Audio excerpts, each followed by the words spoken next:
Yo l'équipe, c'est Roscard, j'espère que vous allez tous très bien. Aujourd'hui, on se retrouve pour une nouvelle vidéo où je vais vous présenter mon mercato parfait de Lille. On va direct commencer, donc je vous invite à vous abonner, à liker et à commenter la vidéo, ça me ferait super plaisir.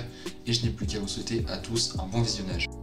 Après une saison 2023-2024 se terminant à la 4ème place de Ligue 1, synonyme de qualification pour les barrages de Ligue des Champions, l'entraîneur Pablo Fonseca décida de quitter le LOSC pour rejoindre l'AC Milan. Bruno Genesio arrive en tant que nouvel entraîneur, adepte du 4-3-3 offensif. L'objectif sera de créer un effectif compétitif pour la Ligue des Champions tout en palliant le départ de certains cadres de cette équipe lilloise, ainsi que de créer une équipe étant capable d'enchaîner les matchs, c'est-à-dire de Ligue 1, de Coupe de France, ainsi que de Ligue des Champions. Donc c'est parti. Donc voilà le 11 titulaire de cette équipe lilloise avec quand même beaucoup de qualité. Je ne vais pas relever tous les joueurs bien évidemment, mais on pense bien évidemment à Lucas Chevalier, Lenny Yoro, Benjamin André, André Gomez, Don Zegrova, Jonathan David. Il y en a encore bien évidemment d'autres joueurs qualitatifs, bien sûr je ne vais pas en parler. On peut juste remarquer aussi dans cette équipe peut-être un manque de concurrence, à part peut-être au poste de milieu offensif. Donc là du coup je vais aller dégraisser cet effectif en vendant certains joueurs pour aller du coup essayer de recruter des joueurs quasiment on va dire équivalents du même niveau. Donc on va bien évidemment tout de suite passer aux ventes. Dans un premier temps je vais aller vendre Adam Jakubek, Yuzo Viazici, Adam Ounas et Ivan Cavallero. Ces 4 joueurs ont quitté le club il y a environ 2 semaines à l'expiration de leur contrat, donc du coup je vais pas aller les reprolonger, aller les rechercher à essayer de les garder. Ce qui me fait quand même plus mal c'est Yuzo Viazici qui a réalisé une belle saison du côté du LOSC. Mais bon, on essaiera du coup de faire 100.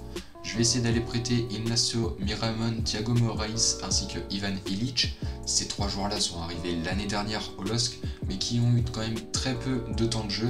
Donc du coup, je vais aller les prêter histoire qu'ils engranchent de la confiance ainsi que bien évidemment du coup du temps de jeu. Je vais aller vendre Hakim Zedatka et Mohamed Bayo.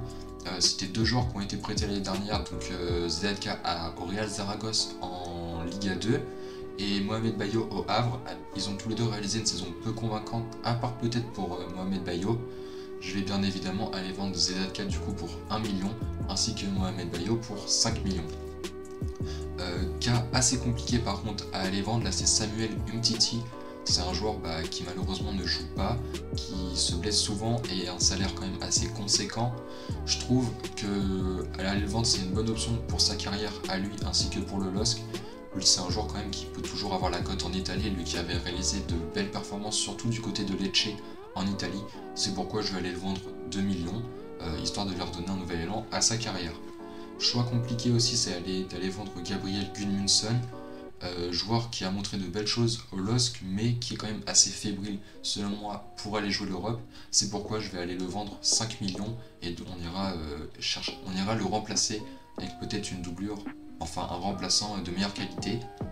Les 2 derniers départs, là c'est 2 joueurs qui vont faire très mal. Dans un premier temps, Lenny Yoro, révélation de la saison lilloise bien évidemment. Le jeune défenseur ne manque pas de courtisans en Europe sur ce mercato d'été, donc bien sûr je le vois mal rester. Pour 45 millions, voilà, je le vends. Je sais qu'on parle de transfert à 60 millions, mais je pense que c'est un peu trop pour quand même un jeune joueur de 18 ans. 45 millions, je pense que ça peut quand même être une belle vente pour les euros. Et le dernier départ, là, ça va peut-être faire mal. Jonathan David, après 4 saisons au LOSC, l'international canadien est très courtisé en Europe et je sens que Lille aura encore une fois du mal à conserver son attaquant canadien. C'est pourquoi je vais aller le vendre pour 60 millions. Et donc du coup, voilà le LOSC après toutes les ventes que je viens de vous dire. Donc là, le principal dans ce mercato, ce sera d'aller chercher un défenseur central titulaire d'expérience en concurrence avec Alexandro, tout comme un latéral gauche par contre lui assez jeune, en concurrence saine avec Ismaili. On va chercher à doubler le poste de Thiago Santos avec un joueur assez jeune en vue d'un potentiel départ de Thiago Santos peut-être au mercato d'hiver. J'ai décidé de placer Bentaleb sur le banc pour aller chercher un milieu central droit titulaire qui est plus porté vers l'offensif, là où Bentaleb est plus porté sur la défense. Comme vous le voyez aussi, on va aller chercher un ailier gauche titulaire qui sera là justement pour faire progresser Haraldsson grâce à son expérience. Et un buteur, enfin 2 buteurs du coup, un remplaçant et un titulaire qui seront peut-être dans une concurrence, ça on verra. Donc désormais que nous avons planifié les joueurs que nous allons devoir recruter, on va désormais passer à chacune des recrues. Donc à tout de suite. Et du coup, la première recrue de mon mercato, ce sera Simon Gir, libre depuis son départ de l'AC Milan. C'est un joueur qui connaît déjà le LOSC puisqu'il y a déjà évolué. C'est un joueur d'expérience, quand même 35 ans, qui a pas mal disputé de Coupes d'Europe. C'est un joueur du coup actuellement gratuit avec un salaire abordable pour Lille. C'est un joueur du coup encore haut niveau. Après, on ne sait pas du coup de ce qu'il a peu joué cette saison, mais qui a affiché quand même de bonnes performances du côté de l'AC Milan. Les points négatifs par contre que je pourrais vous citer pour Simon Gir, c'est que c'est un joueur qui a peut-être tendance à se blesser. Cette saison il a été pas mal blessé, et c'est un joueur aussi avec zéro garantie d'avenir, c'est-à-dire ce serait un contrat très court pour Simon Gir qui s'approche quand même lentement de la retraite. Ça m'empêche pas de le prendre pour du coup 0 € vu qu'il est libre. Au poste de latéral gauche, ce sera Archie Brown que je vais aller chercher. Révélation lors de la saison 2023-2024 avec la Gantoise. C'est un international espoir anglais de 22 ans.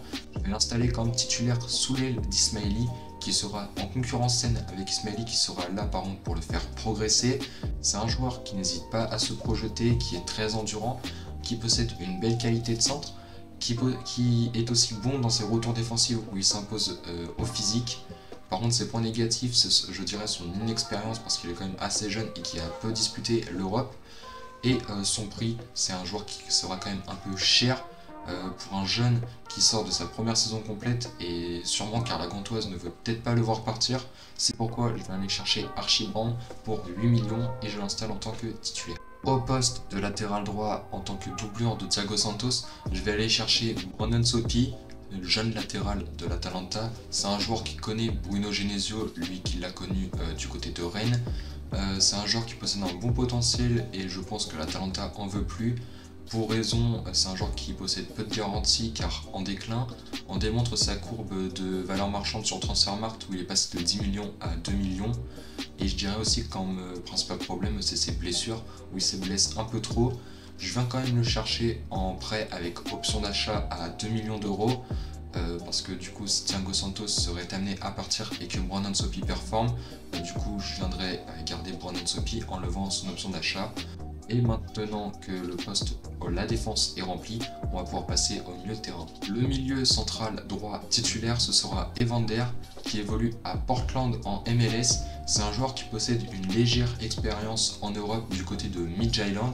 C'est un joueur qui se place peu, qui est régulier, qui sait se montrer du coup décisif pour un milieu de terrain. On démontre ses stats à 21 goals assists si je ne me trompe pas en 20-19 matchs de MLS. Je dirais comme défaut par contre c'est un joueur qui n'a pas réussi à s'imposer dans un club du top 5 européen. Donc Lille sera sa première fois dans un top 5 européen. Je dirais aussi le prix car Portland ne veut clairement pas s'en séparer au vu de ses performances. Et je dirais aussi comme bémol, ce serait l'enchaînement des matchs, lui qui a déjà commencé sa saison du côté de la MLS, venir du côté de Lille et enchaîner du coup un an en plus sans repos, ça pourrait peut-être l'amener sur certaines blessures. Je vais quand même le chercher du coup pour 15 millions d'euros, c'est quand même une recrue assez onéreuse. Et je pense que ça serait quand même un bon coup pour Lille et je l'installe en titulaire en tant que concurrence avec Bentaleb. Du coup sur le banc aussi je vous ai dit qu'il y avait deux recrues qui étaient déjà arrivées. Je parle d'Ethan Mbappé et Ngal Ayel Mouko, deux jeunes joueurs prometteurs. Donc Bruno Genesio compte les faire jouer comme il l'a dit lors de son interview après le match amical contre Malines. C'était deux joueurs qui étaient déjà du coup signés avant que j'écrive mon mercato parfait de Lille. Kambou a dit on va chercher à les faire progresser. Mbappé qui est arrivé libre et Mouko pour 5 millions. C'est deux joueurs du coup que je vais faire progresser en tant que doubleur d'André Bentaleb ainsi que Evander. En tant qu'ailier gauche, ce sera Arnaud Danjuma, ailier gauche virevoltant de Villarreal. Il a été annoncé en France l'hiver dernier où Danjuma était justement intéressé, c'était du côté de Lyon. Il sort d'une mauvaise saison à Everton, mais il connaît l'Europe, la Coupe d'Europe où il aura performé avec Villarreal. C'est un joueur du même type que Zegrova, c'est-à-dire un ailier percutant et finisseur comme il l'a montré du côté de Villarreal. Villarreal est justement ouvert à son départ avec un prix abordable. Par contre, c'est quand même peut-être un petit problème d'irrégularité. On a peut-être pu le voir du côté du coup d'Everton ça peut poser un doute quant à son achat. Et justement, pour prendre des précautions, je viens de chercher en prêt avec une option d'achat à 15 millions d'euros. Comme ça, s'il performe et que du coup Lille continue sur sa bonne lancée sur le développement de cette équipe, bah, du coup on viendrait lever son option d'achat et il deviendra joueur officiel du LOSC. Bien évidemment, là ce sera un titulaire indiscutable, donc Haraldsson en tant que doublure viendra gratter un petit peu de temps de jeu comme il a pu le faire cette saison car il n'était pas titulaire indiscutable. Au poste d'ailier droit, on aura, je vais aller chercher Dante Van Zeir, autre joueur de MLS. C'est un joueur qui possède beaucoup de sélections avec la Belgique, les sélections jeunes y compris, c'est-à-dire 38. C'est un joueur régulier qui possède une polyvalence buteur ailier droit. C'est un joueur qui sait se montrer décisif avec 8 goals assists en 20 matchs au moment où j'ai écrit les stats de Dante Van Zeir, donc 8 goals assists en 20 matchs de MLS. Je dirais que le prix, ce serait un petit peu plus élevé aussi. C'est le même cas qu'Evander, peut-être qu'au vu de ses bonnes performances en MLS, le Red Bull New York ne veut pas céder Dante Van Zeir. C'est un joueur par contre qui lui possède une légère expérience en Coupe d'Europe où il aura performé. Et comme Evander encore, je dirais que l'enchaînement des matchs aussi pourrait être un bémol pour Dante Van Zeir, où du coup il va devoir entamer la saison de Ligue 1, Ligue des Champions, Coupe de France, en ayant déjà sa saison de MLS dans les jambes, donc peut-être risque de blessure aussi.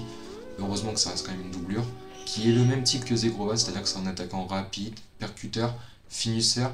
Donc voilà, du coup, comme Zegrova, je vais venir l'acheter pour 6 millions d'euros et l'installer en tant que doublure de Edon Zegrova. Le buteur remplaçant sera Tierno Barry, jeune buteur du FC Bâle en Suisse. C'est un joueur en pleine ascension avec 17 goals assists en 37 matchs, donc c'est énorme. C'est un jeune joueur de 21 ans qui sort d'une bonne saison du coup en Suisse. Lille peut être un bon choix de carrière pour lui, lui qui avait fait les équipes jeunes de Sochaux, Béreven je crois si je me trompe pas, en Belgique, ensuite le FC Bâle, donc je pense que pour lui, pour sa progression, ça peut être encore bon. C'est un joueur du coup qui est beaucoup décisif, comme je l'ai dit, à 21 ans c'est 92 matchs, 55 goals assists, donc franchement c'est plus de 0,5 buts par match, donc c'est parfait vraiment. Par contre c'est un joueur qui possède une polyvalence buteur, ailier gauche, ailier droit, comme Dante Van Zeir il est très polyvalent, c'est un joueur régulier par contre avec un manque d'expérience. Et je dirais qu'aussi, comme d'autres joueurs, encore une fois, c'est peut-être le prix, avec sûrement Bâle, qui voudra sûrement pas le voir partir au vu de ses bonnes performances. C'est pour ça que je vais quand même aller le dépenser plus haut que sa valeur marchande, c'est-à-dire à 5 millions d'euros. Pour une doublure d'avenir, je pense que ça peut être quand même un assez bon prix pour Tierno Barry que j'installe en tant que doubleur.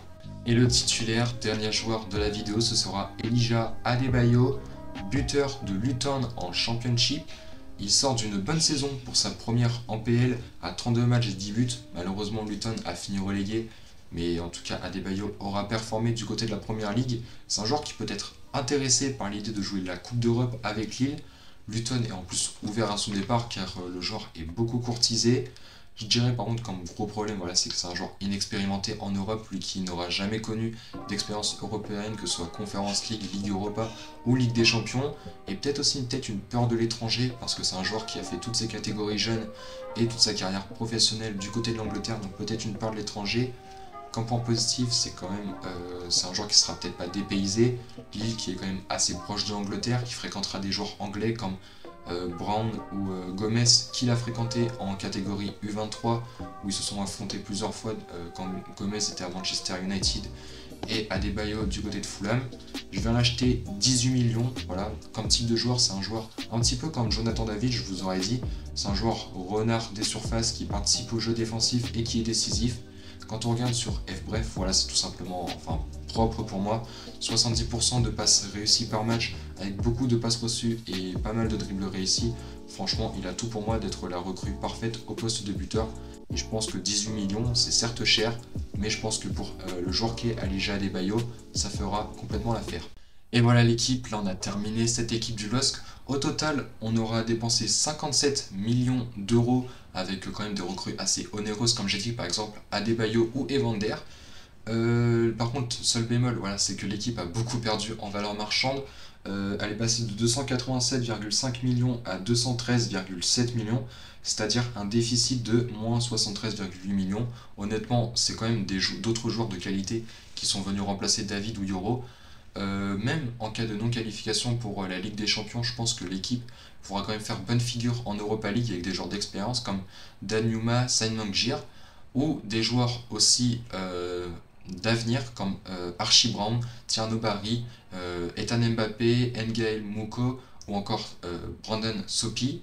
Je pense que là du coup c'est une très belle équipe du LOSC qu'on a réalisée et donc franchement ça m'a beaucoup plu de tourner cette vidéo, de vous l'écrire, de vous la présenter. Je pense que j'ai peut-être tenté un nouveau concept, des nouvelles templates, de moins explorer les sujets ou autres, de peut-être de faire plus court. J'espère que ça vous aura plu. N'hésitez pas à vous abonner, à liker et à commenter la vidéo. Ça me ferait super plaisir. Moi je n'ai plus qu'à vous dire à la prochaine les amis. C'était Roscart. À la prochaine. Ciao.